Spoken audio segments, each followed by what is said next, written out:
Et le delta Saloum, ce qui fait sa spécificité, c'est cette mangrove. Et on a quelques 70 000 hectares environ.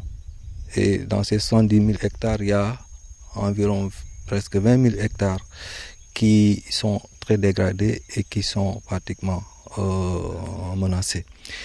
Et cette menace, elle est due à des facteurs qui sont d'une part liés aux hommes, donc humains, d'autre part, c'est des facteurs qui sont des facteurs naturels.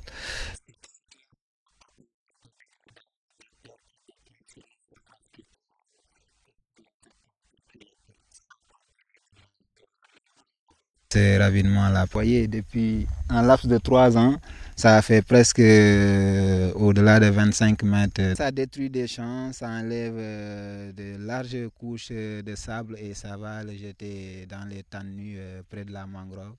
Et donc ça aussi, compte tenu du reboisement qu'on fait, donc ça joue là-bas aussi. C'est à cause de l'avancée du sel qu'on avait perdu beaucoup de terre. Parce qu'en ce moment, quand les femmes cultivaient, donc quand le sel venait, ça ravageait tout, nos cultures. Donc elles retournaient les mains vides.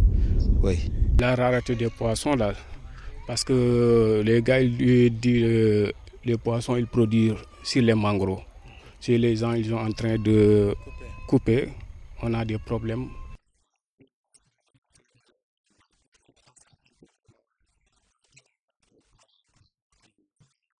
C'est un projet qui est financé par le gouvernement du Sénégal, le Fonds mondial pour l'environnement et le PNUD.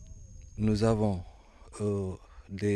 proposé à ceux qui exploitaient ces perches de pouvoir remplacer ça par l'apiculture.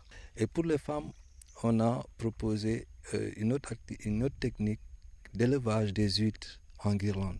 Bon, concrètement, on a fait des diguettes au niveau des champs et on a aussi reboisé des plants. Dans les diguettes, dans les ravinements des diguettes, on a fait des anacardiers. Donc sur les diguettes, on a fait des atrophas qui pourraient vraiment atténuer cette érosion-là. Donc à l'intervalle de 30 mètres, compte tenu du versant, on fait une diguette et on continue au fil du temps jusqu'en bordure de la mangrove.